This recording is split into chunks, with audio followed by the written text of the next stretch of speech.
Good morning, ladies and gentlemen, and welcome to the Scott Simmons podcast. Hope you are having a wonderful day today. Today we are going to be talking about the Michael Tait allegations and situation. And at the time of recording, it just broke, but by the time you listen to it, it's probably will be a few weeks past, unless there's more stuff coming out from this.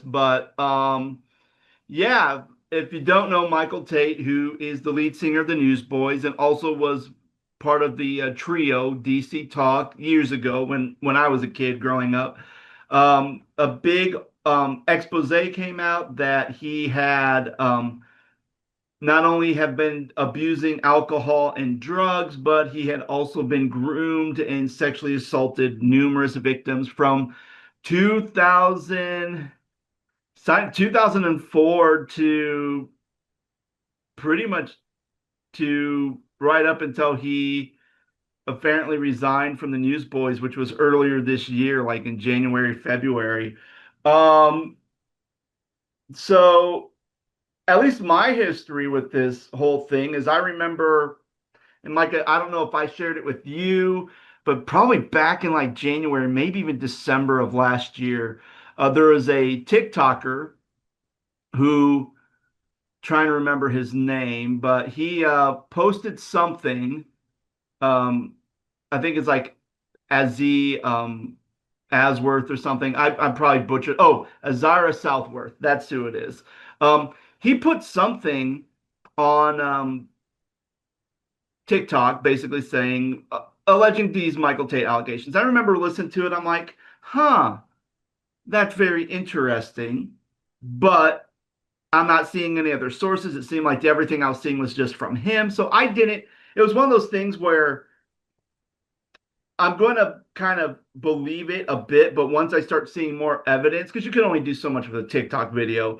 But it seemed like he posted that, and then eventually something came out where news broke that Michael Tait was resigning from the Newsboys and didn't really explain why. Newsboys didn't know. He just decided, I'm done. And I can't believe that I'm resigning, but I'm going to resign from Newsboys. So now the Newsboys are trying to find a new singer. They had this big Canadian tour that was coming up in kind of towards the beginning of spring.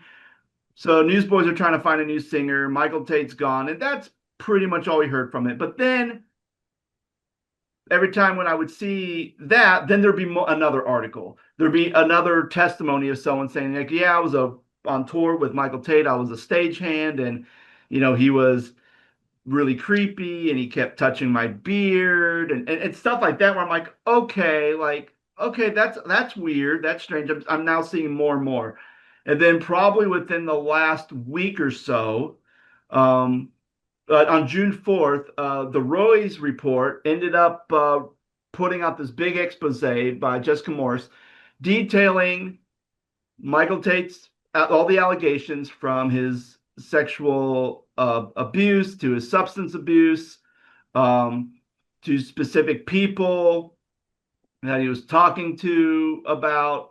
Even Michael Tait has come out publicly and has basically said all these allegations are true. I mean, he says mostly true. Like some stuff is exaggerated, but it's that. Newsboys said they were shocked and they had no clue that any of this was going on. At least that's what they say, and I think a lot of people are calling bull on that. And that's kind of where we're at now, Micah. So, Micah, when you found out when you are reading these articles, when you're seeing this stuff about Michael Tait, what are some of your initial reactions to the story? Well, like you, I grew up listening to DC Talk and was a huge fan as a kid. And I burned through, I think, two or three cassette tapes Mm. of the DC Talk Jesus Freak album. And then I got the CD and I still have it around my house somewhere. But of course, with digital music, like you can listen to anything you want at any time. Um, I, I want to say that I'm not surprised, but I'm surprised. In most cases, you know, it, on this podcast, we've covered different you know, allegations, anything from sexual allegations to, um, the rise and fall of Mars Hill, just all of these things that are basically misconduct within the church. And, but we've never really had at least to my knowledge, you can correct me if I'm wrong, somebody who's more of a musician, rock star, worship artist, such as a Michael Tait. Um, and so for me, I'm shocked because of that, because usually when we cover these things, it's the senior pastor, or it's, you know, the disintegration of a church because of bad leadership, what have you. Um, I did just find it really, really odd, the different allegations that I read about. Um, I don't know, man. It's kind of discouraging if you ask me, and I kind of makes me sick in my stomach Mhm. because as somebody who grew up, I don't want to say idolizing these guys, but like I loved their music and I loved what they did, and they were changing the mold for Christian music, and it was, Yeah.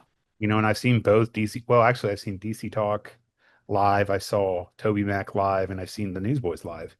And so, like, they're all, all those groups collectively are phenomenal musicians and phenomenal songwriters. Um, and I think about, the Jesus Freak album, the song they wrote called Colored People. And Hmm. it's all about how we deserve, to be better as humanity, and how we can, you know, it doesn't matter your skin color. It just, you know, we need to be better as a human race. And so when I read about this, I'm getting kind of emotional thinking about it, but it's upsetting. It's upsetting to, like, somebody, like, as somebody who's been a worship leader for a decade, you kind of like look up to these people. Hmm. And so yeah, I'm getting teary-eyed. So you should probably take it. Oh, yeah, it's shocking to say the least. Like it, Also, but it also screws up marriages and relationships and whatever. Like on well, both sides of the equation. and one thing you mentioned to me, or one thing I mentioned to you that just at the time of this recording, Caleb announced that they were no longer going to be playing Newsboys songs.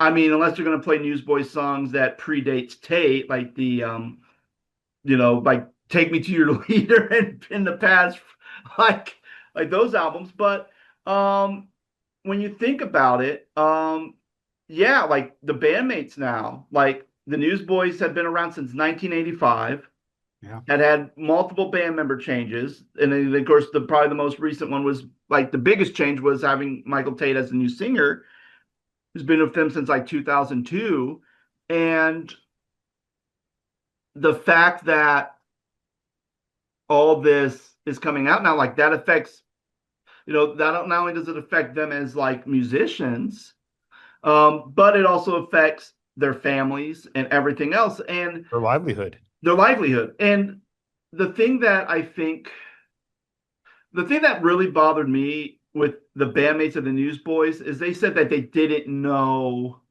that any of this was going on. And And as a musician, as somebody who's toured and played and traveled, you're really close, in close proximity with folks. When yeah, you're so that's the thing. Either Michael Tait was really good hiding alcohol and drug abuse, because I mean, I could see him like very much covering up.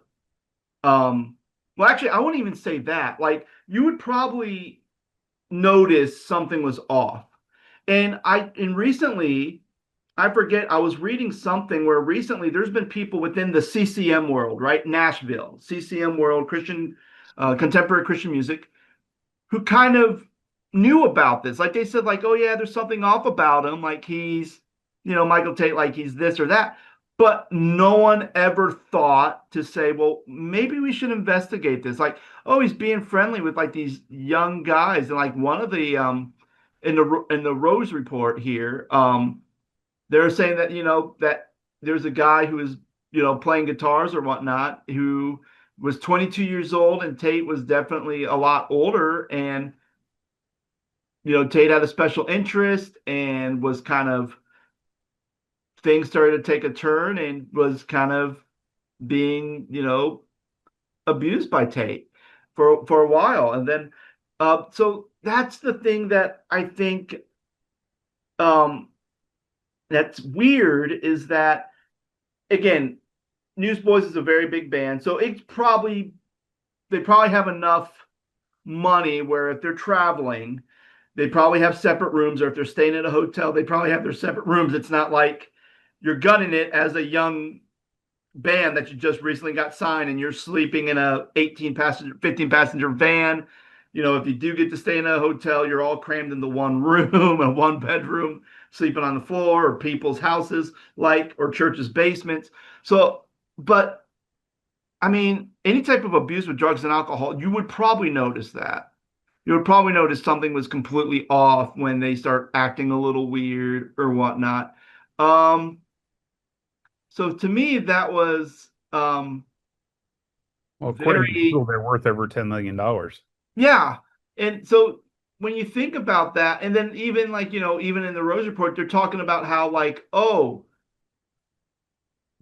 how people are just kind of turning a blind eye to this. So if people in Nashville and the C like this people within the CCM world, if they're saying, "Hey, we think something's off about this guy, but we're not going to say anything because he's Michael Tait, and he's a legend in the industry," then it's even shows a bigger challenge and a bigger issue that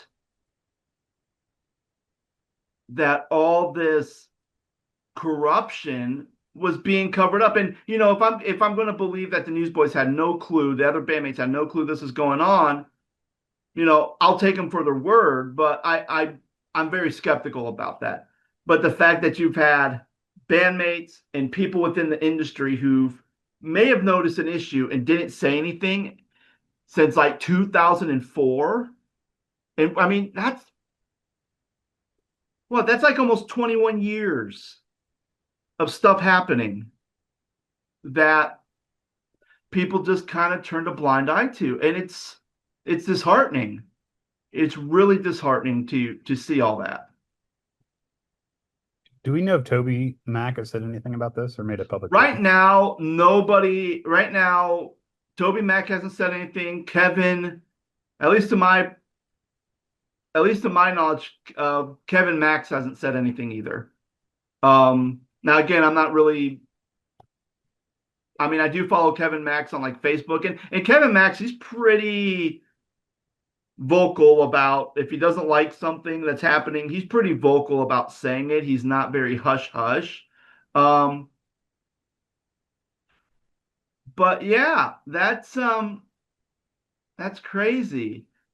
I mean, there's even one thing where there used to be like I'm reading, it looks like they were doing Michael Tait was doing cocaine on the Newsboys bus. He would stay up late at the front of the bus drinking and laughing. Like, so it's happening on the bus. So how did his bandmates not know this was happening if they're saying it's happening on the bus? Like that's crazy. So I mean this report's really and Jessica Morris is the one who wrote it, but yeah, so it's definitely oh, and here's at the very end they said that the Roy's Reports responded to the Newsboys about these allegations.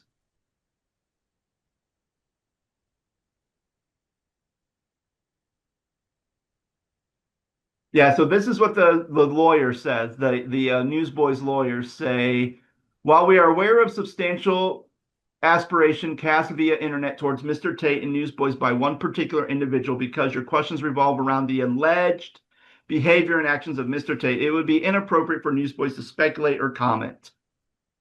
Well, I mean, there's a lot more stuff coming out. If what you allege can be supported with evidence, we would imagine Mr. Tait and his representatives would have something to say about the matter. And then, of course, that was posted on June 5th. And yeah, goodness gracious. It's it's wild. And even let's see, because I saw that Michael Tait posted something too, like his confession letter. Let's see if okay. Oh, Michael Tait actually has his confession letter. If you follow him on Instagram, it's right up there, and it's from June 10th. So just to kind of follow the timeline, the Newsboys attorneys basically said on what was the date? On June 5th, oh no, it was before June 5th. Because then June 5th, Newsboys, the band members, not Tate, wrote this on June 5th on their Instagram. They put, last night our hearts were shattered when we read the news alleging drug abuse and inappropriate sexual actions by former lead singer Michael Tait. While Michael has not addressed these allegations, we are devastated even by the implications. First and foremost, our hearts are with the victims who have bravely shared their stories. If you are a victim, we urge you to come forward. We absolutely do not condone any form of sexual assault. The four of us are husbands and fathers. Between the four of us, we have 14 children. Our wives and children have made many sacrifices while we have dedicated our lives to playing music together that glorifies God. We are horrified, heartbroken, and angry at this report. And in many ways, we feel as if we and our families have been deceived for the last 15 years. When he left the band in January, Michael confessed to us and our management that he had been living a double life, but we never imagined that it could be this bad. And that's their official statement from the Newsboys. I don't think there's been any, yeah, there's been no more update from them since the 5th of this month. And then Michael Tait wrote, oh, no, no, no, no, no, no, no, no. That's not it. He wrote, recent reports of my reckless and destructive behavior includes drug and alcohol abuse and sexual activity are sadly largely true. For some 2 decades, I used and abused cocaine, consumed far too much alcohol, and at times touched men in an unwanted, sensual way. I'm ashamed of my life choices and actions and make no excuse for them. I will simply call it what God calls it, sin. I don't blame anyone or anything but myself. While I might dispute certain details in the accusations against me, I do not dispute the substance of them. When I abruptly left Newsboys in January, I did so to get help. I was not healthy physically or spiritually. I would probably say mentally as well, but that's my upside, and was tired of leading a double life. I spent 6 weeks in a treatment center in Utah, received help that may have saved my life from ultimate destruction. I've been clean and sober since, though I still have lots of hard work ahead of me. I'm ashamed to admit that for years I have lied and deceived my family, friends, fans, and even misled my bandmates about aspects of my life. I was, for the most part, living two distinctly different lives. I was not the same person on stage Sunday night than I was at home on Monday. I was violating everything that I was raised to believe by my God-fearing dad and mom about walking with Jesus, and was grieving the very God I loved and sang about for most of my life. By his grace, I can say that the past 6 months I have led a singular life, one of utter brokenness and total dependence on a loving and merciful God. I have hurt so many people in so many ways, and I will live with the shameful reality that the rest of my life I can only dream and pray for human forgiveness, because I certainly don't deserve it. I have even accepted the thought that God may be the only one who ultimately and completely forgives me. Still, I want to say I'm sorry to everyone I have hurt. I'm truly sorry. It is my hope and prayer that all those I have hurt will receive healing, mercy, and hope from the merciful healer and hope giver. Even before this recent news became public, I started on a path to to health, healing, and wholeness, thanks to a small circle of clinical health professionals, loving family, caring friends, and wise counselors, all to whom my brokenness has surrounded me with love, grace, and prayer. Sin is a terrible thing, taking us where we don't want to go, keeping us longer than we want to stay, and costing us more than we want to pay. I accept the consequences of my sin, and I am committed to continue the hard work of repentance and healing work I will do quietly and privately away from the stage and the spotlight. To the extent my sinful behavior has caused anyone to lose respect or faith or trust in me, I understand, deserve, and accept that. But it crushes me to think that someone would lose or choose not to pursue faith and trust in Jesus because I have been a horrible representative for him, or he alone is ultimately the only hope for any of us. King David's prayer of repentance in Psalm 51 has been my prayer this year. Have mercy upon me, O God, according to your loving kindness. blot out my transgressions, wash me through my iniquity, and cleanse me from my sin. For I acknowledge my transgressions, and my sin is always before me. Create in me a new heart, O God, and renew a steadfast spirit within me. And that's Michael Tait's confession, and that was posted on June 10th, which is 2 days prior to this recording. Thoughts, Micah? I mean, we've said it numerous times on the show, but God can forgive and God can restore and reconcile and use, your story for anything. Um, but it is, I'm assuming that's going to take a long time if that's what happens. Um, he's probably going to have to take a long sabbatical out of the spotlight and, go get counseling, therapy, whatever, um, treatment for drugs and alcohol if he chooses to do that. Um, it, yeah, I mean, it's gonna, it could be a while before we see him again once all these allegations die down. Oh, yeah. And the other thing, too, oh, goodness.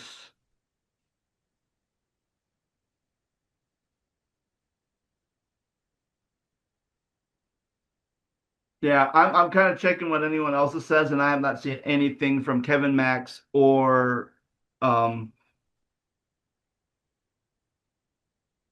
or Toby Mac. But again, Michael Tait made his confession 2 days ago from this recording. So it may take them, and plus, if they're going to write something, they want to make sure it's polished, it's edited, probably have attorneys involved and everything else. But it's a mess. But Micah,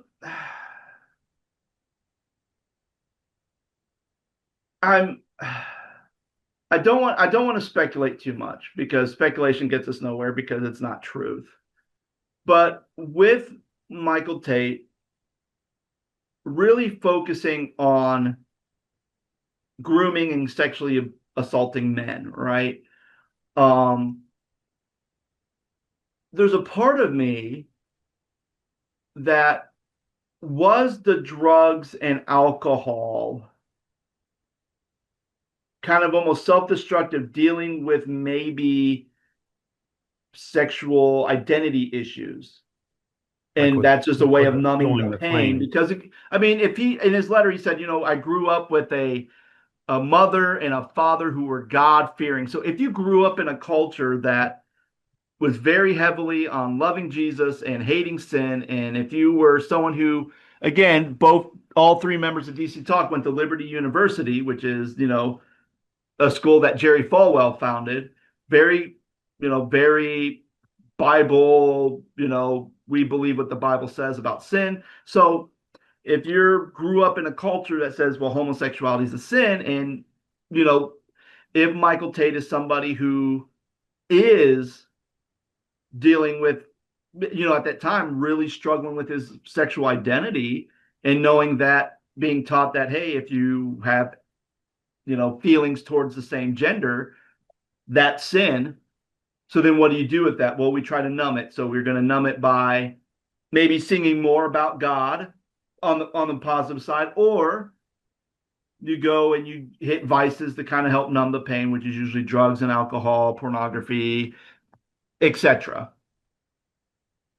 It's a theory. I don't know if that's true, but I mean, it's kind of one of those things where you're you you I don't know. It's one of those things, Micah, where anytime when I see something like this, and especially see someone who is so remorseful with, I did wrong, everything that happened is true. Um, I'm getting help. I'm going to privately try to make amends of all the people that I've hurt privately out of the spotlight, blah, blah, blah. There's a part of me that is still angry because you did a horrible thing. And there's no if what's about it. You've done a horrible thing and you are now paying the price for this horrible thing that you've done. And how your actions not only hurt other people, but it's hurting other people who depended on you for their livelihood, like your bandmates. Um, and even your own personal family, your kids, your wife, you know, even your former, even people you collaborated with, your former bandmates, they're affected by this. I mean, I'm sure Kevin Max and Toby Mac are probably affected by this, even Oh, though they have not been bandmates since, early 2000s. they're probably devastated. Yeah, they're probably devastated, and knowing that, hey, anything with this guy's on there is going to be taken off the radio so we don't get residuals, which, Well, and not only that, but like, you just mentioned just a minute ago, but like their livelihood and stuff, because like, let's say they replace Michael Tait. Are people going to go to their concerts? Are people going to support them? Are people going to buy their tickets? yeah, that's that. Yeah, it kind of leads. It does kind of lead like a film over everything. On the same time, there's a part of me that goes, if my theory is correct that he is struggling with his identity, then I don't know. And again, I don't want to get into a big theological debate on because different churches have different stances of how they navigate LGBTQ community. We've talked about this numerous times on this show. I really don't want to talk about it now today. But the fact that if that's a cause, then what are people going to do to kind of help with that? What's Michael Tait going to do to put some guardrails on to kind of help him so he's not doing the same thing? And then the thing that probably bothers me more than all of this is if it's true that people within the industry, the Christian music industry, knew about these allegations, but they didn't say anything because he's Michael Tait, he's a legend, and they just kind of turned a blind eye to this for, almost 2 decades, then that speaks a lot of volumes about kind of the the dark underground of the Christian music industry and the Christian music machine. Like it's it kind of paints a bad picture on the whole thing as well. So I don't know, Micah. There's just so many things to unpack that my mind can't even handle right now. It's just it's bad. Any any final thoughts, Micah, on this topic? I mean, I've had situations that are similar where there's been moral failures in the church and churches that I've worked in, both with family and both with just staff that I've worked with in other churches and other spaces. But, I'm not saying that it's bigger one way or the other. However, when you choose that lifestyle of being a rock star or a musician, you're in the front, you're in the spotlight. And so people are going to want to know and dig and pry and figure out what's going on. And so I think it's going to be, I think it's going to be ugly. It's going to be long, Oh, it's going to be drawn out. It's going to be ugly. People are just not going to be happy with what they see or hear. And I mean, I hope and pray that he gets the treatment he needs and, he's able to reconcile relationships and, reconcile uh, anything that, he would like to. But again, that's going to take time. yeah, absolutely. And friends, for those of you who are listening, if you are curious about this story, and want to learn more about it, I mean, the Newsboys have an official statement on their Instagram page about Michael Tait. Even Michael Tait has his confession on his Instagram page. It hasn't been taken down as of yet.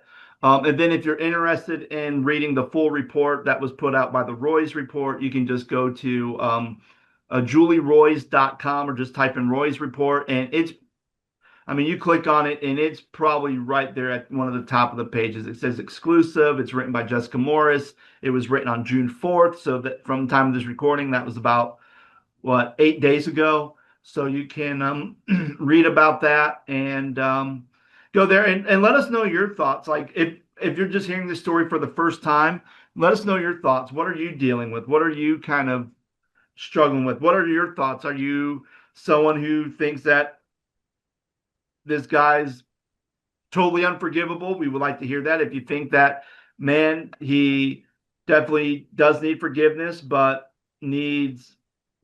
definitely needs a lot of help and everything else. If you support him, we would like to hear all that too. So, with that being said, that's going to be it for us. So again, please let me know what you guys think, either through our website, thescottstedman.com, or on our anywhere you're listening to this podcast. Just leave a message in the comment section, and we'll read them and we'll talk about them later. So friends, that's going to do it for us. I hope you have a great weekend, and we'll talk to you later. Take care. Thank you for listening to the Scott Stedman Podcast. The Scott Stedman Podcast is made possible by support from our listeners. We thank listeners like Patty and Scott, whose support goes to this podcast's continual growth and maintenance. If you want to support this podcast, you can do so in a number of ways. First, feel free to give us a 5-star rating if you enjoyed this episode and share it with your friends. If you'd like to financially support the Scott Stedman Podcast, you can go to the website ko-fi.com/the Scott Stedman Podcast. That website again is ko-fi.com/the Scott Stedman Podcast. Thank you so much for listening.